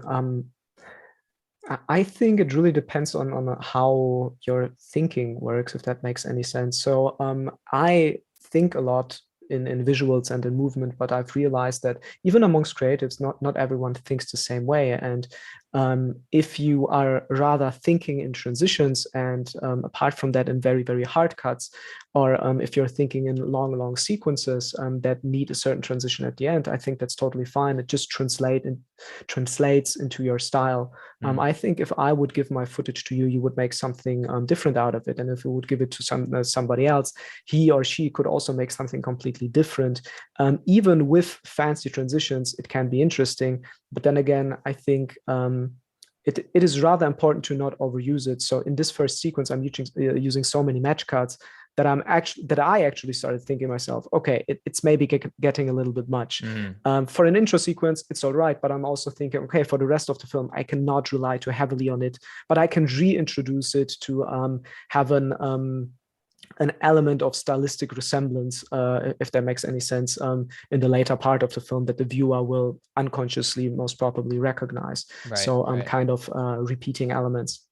Right. No, absolutely. Does that answer the question? Yeah, it makes total sense. And again, I think you hit it on the head where it's a style choice, right? Like it doesn't, again, we're going back to it, there's no right and wrong. This is, we're creative, we're expressing ourselves. And I think these kind of streams and what you're doing inspire in me and inspire others to maybe pull from a style that you're creating. And you're right. Like if I were to edit this, maybe I would do it a little bit different because that's the way I see the world, but you see it in a certain way. And that's what makes this art and makes creating video such it's awesome. I love it. So it's true. I think it's it's a form of expression. So everyone is entitled to doing it their own way. Yeah, absolutely. I'm trying to go over the clips, and really for those watching, all the adjustments I'm making are just slight adjustments. And from time to time, I'm having a clip like this that is pretty dark. So I might actually get a bit more heavy here. But I mean, we've just talked about, even though I've used an adjustment layer, I see myself going back to correcting each and every clip. But we got to move a little bit fast so that we can at least work a little bit on sound design here. Yeah, you got about, let's see, I'm keeping an eye on the time for you. You got about 30 minutes. So I'll give you like the little 10-minute warning so we know where you're at, but would love to see you be able to finish this for everyone watching here. Yeah, I think so too. And I think we will get there. We will just, in terms of sound design, like build a basic sound design and not go too heavily on it. Because sound design is something I love to spend a day on if I'm making a film or a video. Like, I mean, like a 10-minute or 15-minute video, I can definitely spend a whole day on it. And it doesn't feel wasted, just because it's such an interesting process. You're basically taking clips that don't have sound and you're putting sound underneath that does not belong to this footage or those clips, and it totally works when you watch it back, because your brain just kind of connects everything together. It is so fascinating and interesting how the brain and our perception works. Even so much that I didn't notice there is a real-time latency between sound and visual waves. So what is happening is that our brain kind of reconstructs this and syncs it up. But if we would actually perceive sound and visuals real time, everything we see in our world, like even talking to each other, would seem off sync. And I just think that that's interesting and funny, because sometimes you have those discussions about like what is true filmmaking and how much can you manipulate something.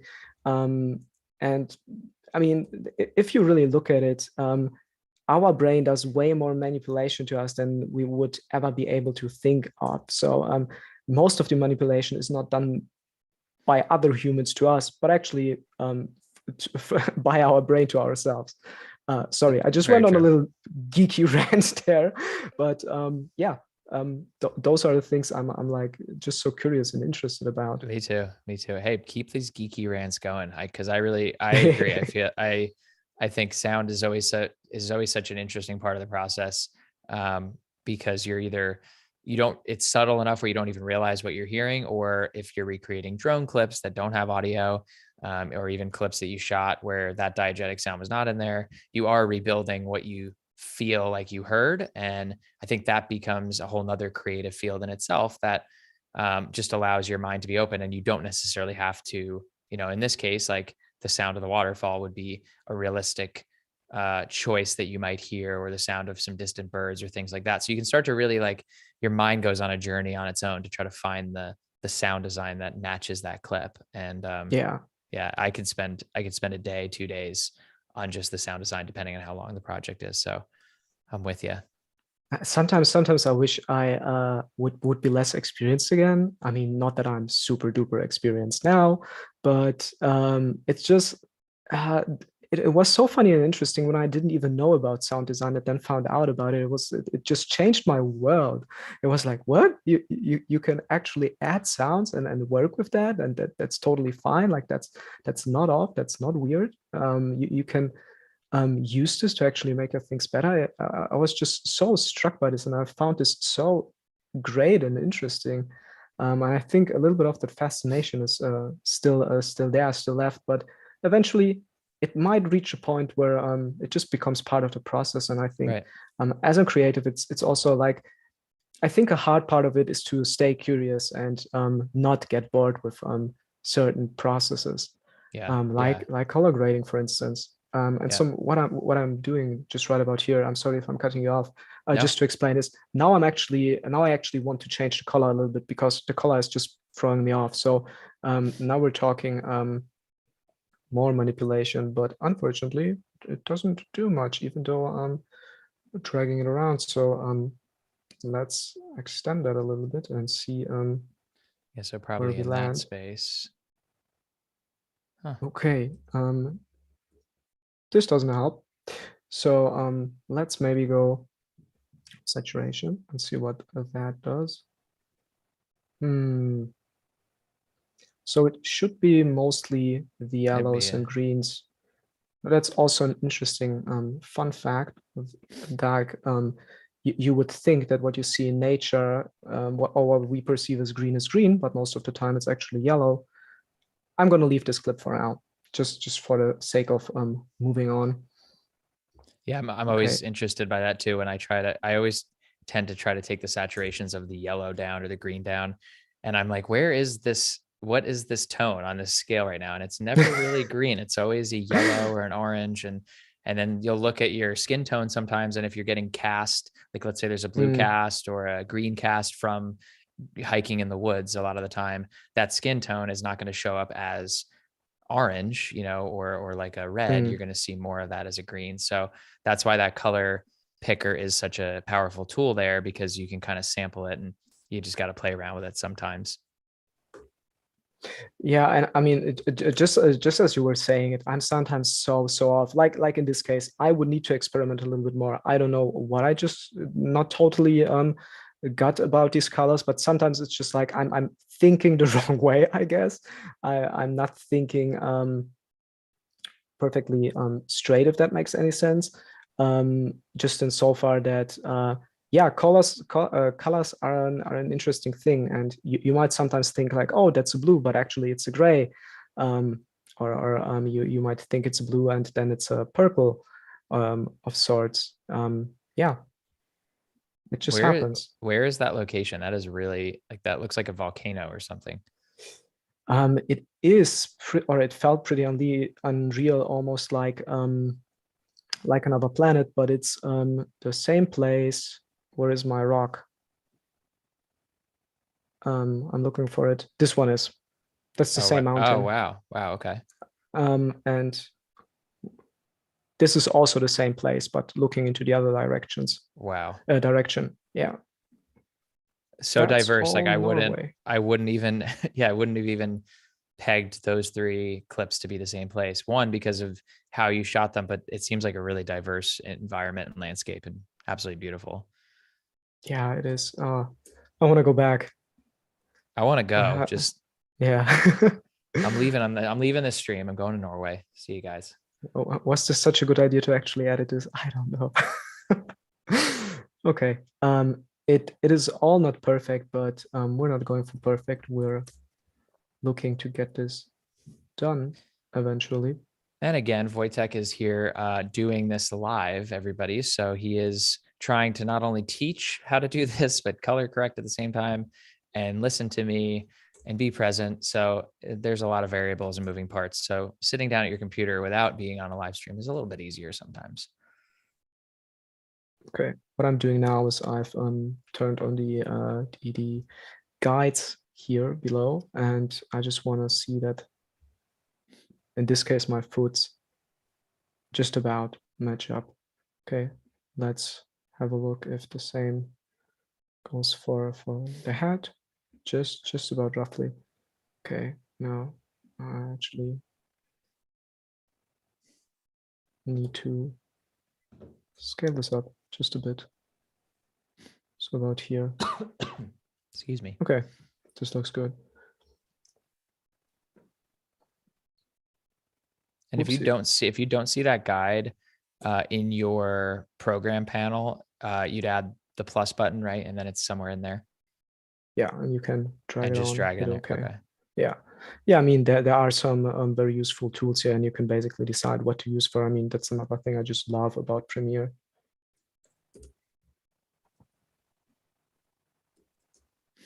Okay.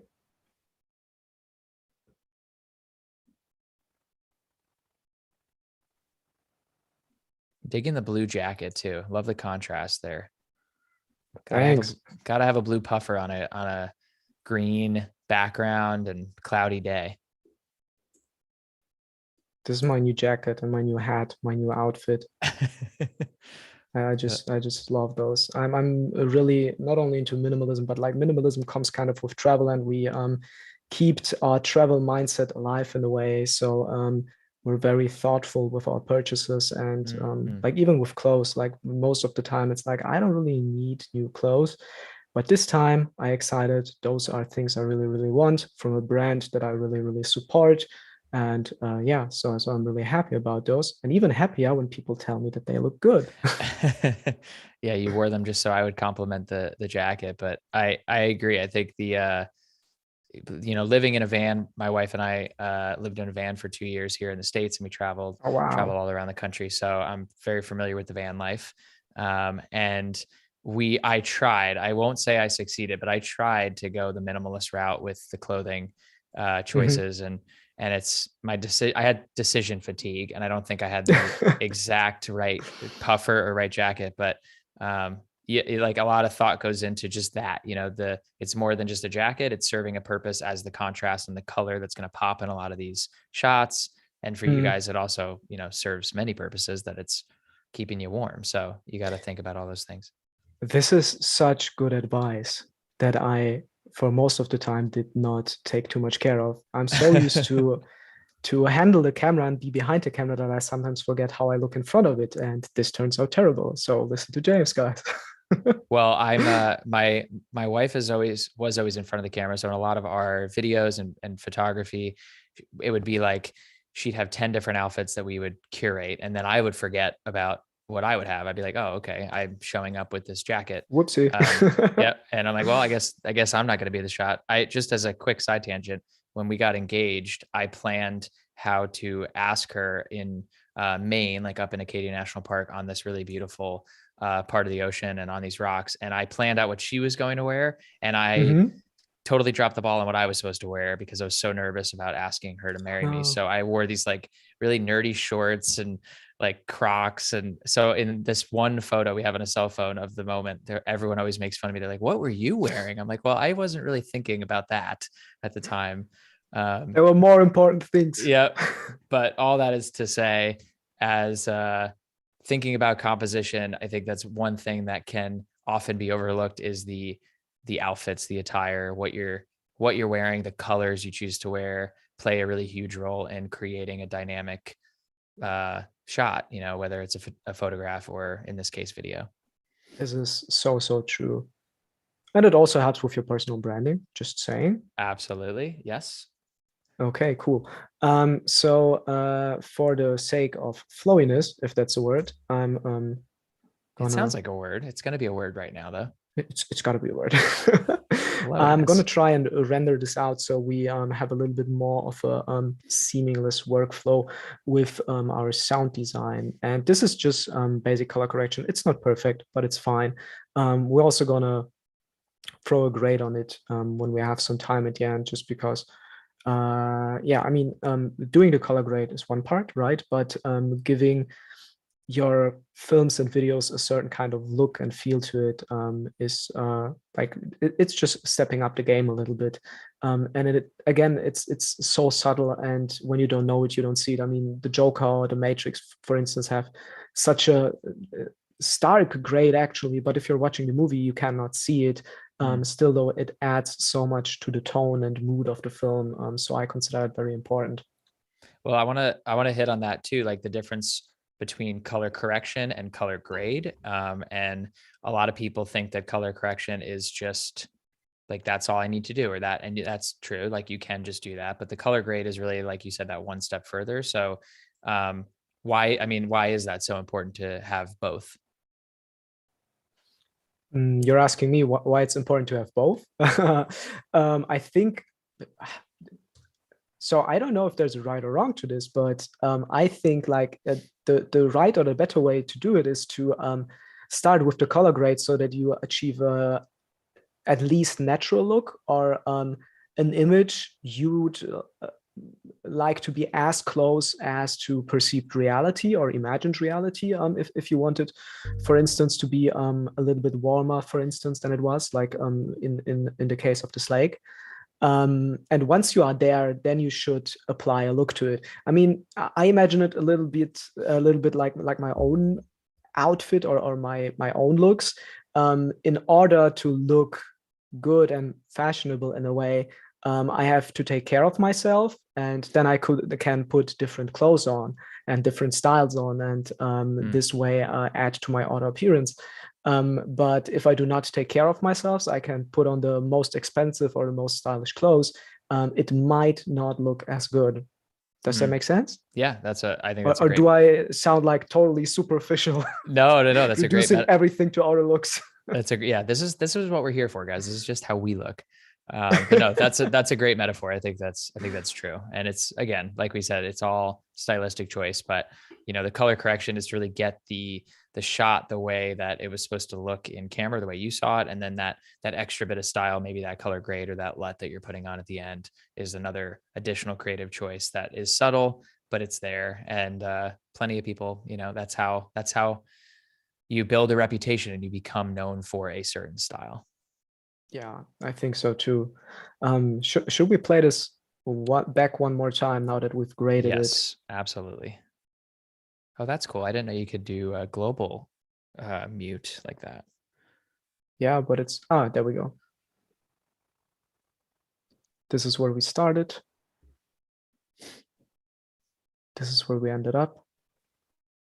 Okay, Wow. and let's watch this from the beginning. And actually, let's use the music I think I will eventually go for. This is a good chance to play this back. It's not the perfect ending here, but G is the shortcut for this. And sometimes if I want to reduce the volume of the music, sometimes I will use the audio track mixer. Sometimes I will do it inside the track. Sometimes I will build curves. I'm just literally doing what I feel like makes the most sense in the moment. Okay, so let's watch this back with another music track, and here we go. Okay, excuse me. I am sorry, but I want this first. So I want the music to start there. Here we go. Why do I travel? Have you ever asked yourself? Have you ever been asked? What usually comes to mind are short-lived answers we've heard somewhere from someone, validated them as good enough, and declared them for our own. To relax, to explore, to learn, to live. Yeah, sure, that's it. Well, that says it all, doesn't it? To relax, to explore, to learn, to live. What exactly does that even mean? And is that reason enough? Reason enough to dream of it all your life, reason enough to quit your job, exhaust your savings, and embrace continuous uncertainty without any prospects of a somewhat reasonable return? I think a single verb does not really seem to satisfy, but actually rather begs the question, why I travel. All right. Yeah, I think I'm gonna go with this track. I'm pretty sure. It's awesome. It's really good. It hits on everything, like in the right, and there's still some pace and highs and lows to it that I think some of the other ones were lacking, but I really like this one. Yeah, I think so too. And it's interesting. So this might be like how do you call that if you believe if you believe that things that are not scientifically proven, like in ghosts and stuff? I'm lacking the word here. So this might be a belief of mine, but I sometimes feel like if I cut the rough cut without music to a certain style and tempo, and if I find music that matches this rough cut very well, that's the right track. Yep. So. Yep. I agree. And I mean, you feel it too. Like I think when a track works, you feel it here, and then there's parts that hit the way you anticipated them hitting. And I don't think there's any track that's going to fit so perfectly in every single moment that it's just like, okay, this is the savior of the entire film here. But when it works just that right amount, then you have a winner, and that's a really great start. I like that one a lot. I think so too. So one thing I'm readjusting here while you were speaking, I'm sorry, is I still hear that gain, and I think it's actually maybe not the noise, but I think I've just raised the levels way too far in the parametric equalizer. We did that yesterday. Just let me play it back and listen one more time to it. What usually comes to yeah, there's still a little bit left of that, but it's all right. It's not that noticeable, I think. Let's leave it at that, and let's start with sound design. So I will leave the beginning sequence mostly out here. I'm not sure if I will use this. Instead, I think I might use like a flashback of all our old travels, because basically this is also what this film is about. So this might end up in the actual film, but I will keep the sequence an idea, and what I would add as sounds here would probably just be mostly glitch sounds and maybe some natural sounds. So let's go to our sound effects folder, and I have sound effects from everywhere. I have some from Artlist, some from audio. I have some other sound effects that I collected here and there from different packs. And I also have this immersion and singularity pack. These are there's nothing I really use the most, but I'm trying to be quite effective here. And the first thing I want to build out or establish is the natural ambience. And if I'm looking for lake ambience, I might actually type something in like lake into the search bar and then find something that is called lakeside. And I think this would work. This is... Yeah, that one's nice. Yeah. This one actually sounds like there's a waterfall or something, not so much like a lake. But I think that's a few birds too much for me. Let's go with this one. Okay, and we don't need all of this. So we're just gonna take a portion of it. Oh, and yeah, what we will need are layers, lots of layers. So I don't want to add one track. I actually want to add many tracks. And let's go like 5 maybe. Yeah. Okay. Let's put that up here. And we're gonna drag lakeside in. And just tune it down like so. G minus 15. Why do I travel?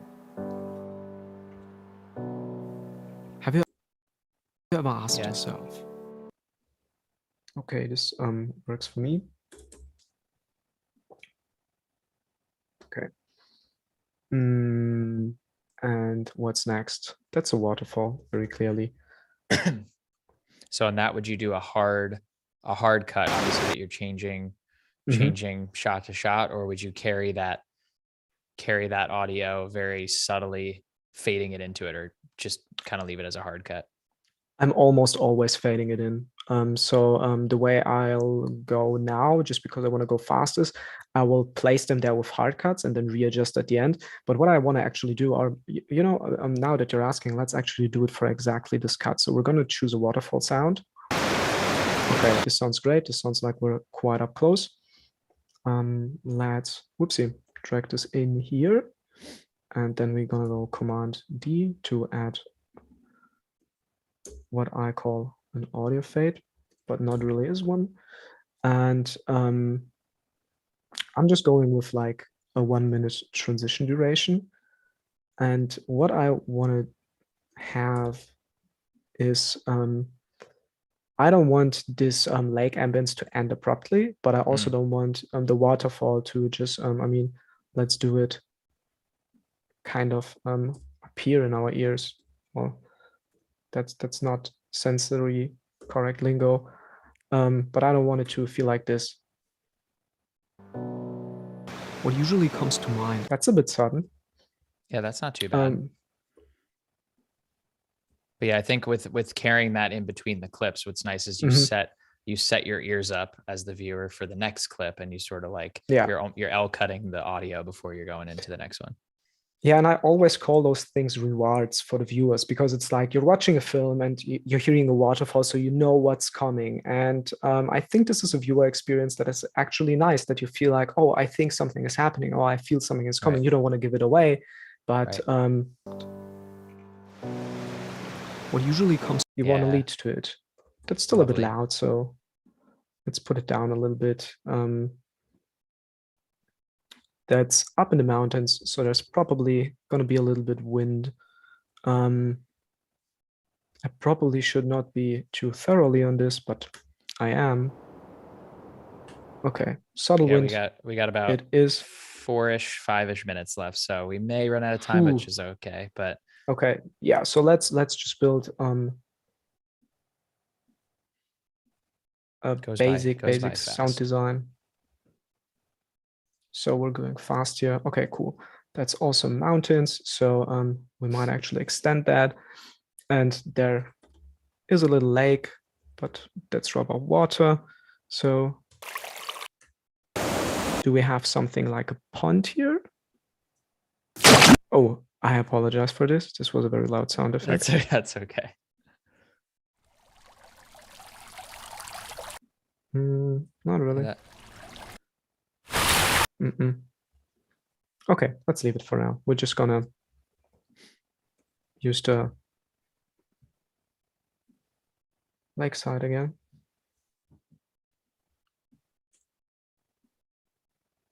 And here we have a car. I know that I have an car interior sound effect. That's with a lot of wind. That's not what we're going for. Maybe this? Yeah, that one's good. I like that one. I think it is this one, yeah. Yeah, I like that one. Sometimes you can't put your finger on why you like a sound more than another. It's just personal preference, or it's just like, oh yeah, that sounds better. Yeah, it is also when you like deep in the edit, sometimes you feel like every sound effect you choose is not right. It's not accurate. It sounds off, and then you go back to it one day later and you don't even know what you were thinking. Like, that's also interesting. Yeah, I agree. So this is a waterfall, but apologies, a bit more distant.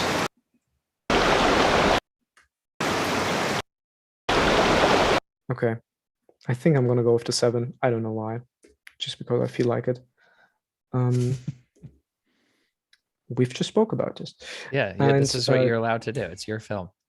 Yeah, and this needs to be good enough. Really subtle. Yeah, I think even more than that. Yeah. And I think I want to keep the validated them as good enough and the wind going. But it's gonna be not as loud in this case. And that's a lot of water show. So we might actually go for something like shoreline. This is, yeah, this one it is.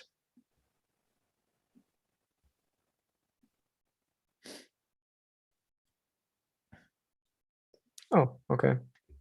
This works for those as well. I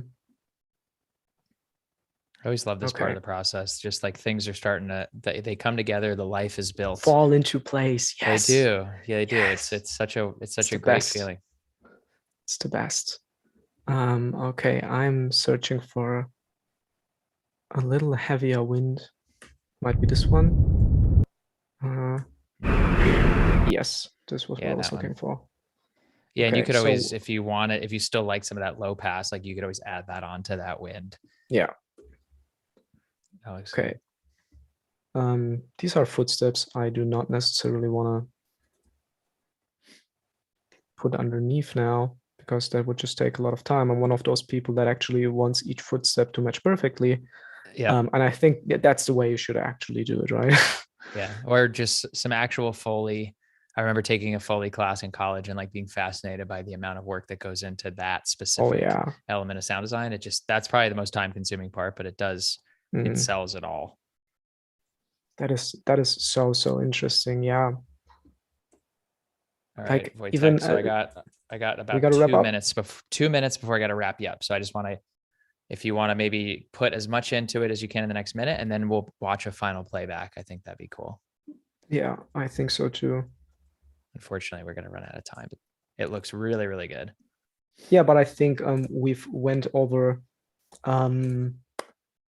everything important, and we covered the basic steps. I mean, everything I would do now is add more and more layers of sound and more details. Unfortunately, in this case, we did not have a particular example to show off like an accent sound. So I think, for instance, where I step on the gas pedal, that would be one.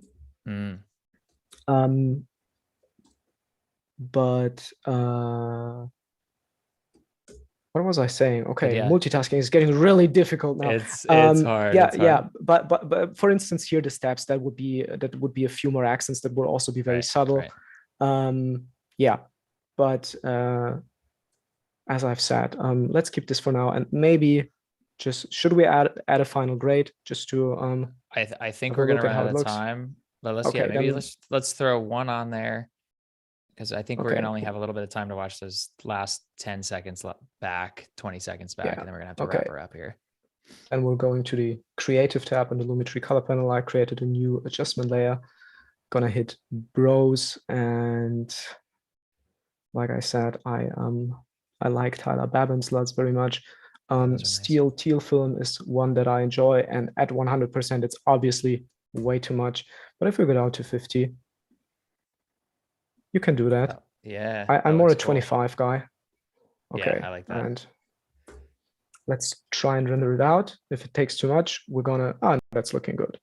And let's play it back, and we will have at least a little bit of sound design in there. But I mean, in the end, this process will just continue to go down exactly this route. And it's just work in the end. It's just working on the little details. I'm always so amazed by VFX and motion designers, since like even I used to think that there's got to be a program or an app for what they do. Like it cannot be people working on small tiny little details, but it's artists out there working this all out. Yeah. No, I mean, I think I'm going to have to wrap up here, Wojtek. I think we're going to run out of time, unfortunately. But I just want to thank you again for really running us through your process. It looks beautiful. And I'm sure this film, when it is finished, they can head over to your YouTube, just Wojtek. And again, to those in the chat, thank you for tuning in with us today. Quick little housekeeping before we wrap up here. Don't forget to stay tuned after this stream for the premiere Daily Creative Challenge with Shireen. And Adobe Live will be back tomorrow at 7:30 a.m. Pacific time. Wojtek, it's been a pleasure, man. Thank you so much. It's been a pleasure. It was so much fun. I can't wait to continue to follow your work. You inspire me, and hopefully you inspired everyone on this stream. So thank you very much. Hopefully I'll see you in Germany. Thank you, James. Thank you. And thanks for everyone joining. It was awesome. It's always a pleasure to be here. Thanks. Have a good day, everyone. Take care, everybody. Bye, guys. Bye.